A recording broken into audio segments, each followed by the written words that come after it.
Good morning. I have so many different things to think about today, and I wanted to start by suggesting that this long weekend you take your calendar and put in all the things that you have to do during the week, but instead of writing it out, different colors, all the words, all the different places, just use symbols.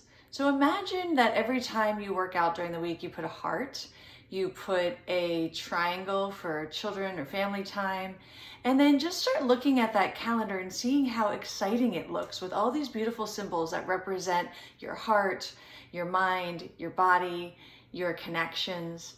And then if there are items on there that don't fit, that don't feel like it's a beautiful symbol, take them off or move them over or minimize them. Maybe just don't do them as much. This is a beautiful way to even allow your children to see how much time is focused around them, how much time that you're modeling for them is taken for you, and how much time you need to insert on those areas that you might be missing. I'm excited. Share them with me. What's your calendar look like? And I'll put up a picture as well.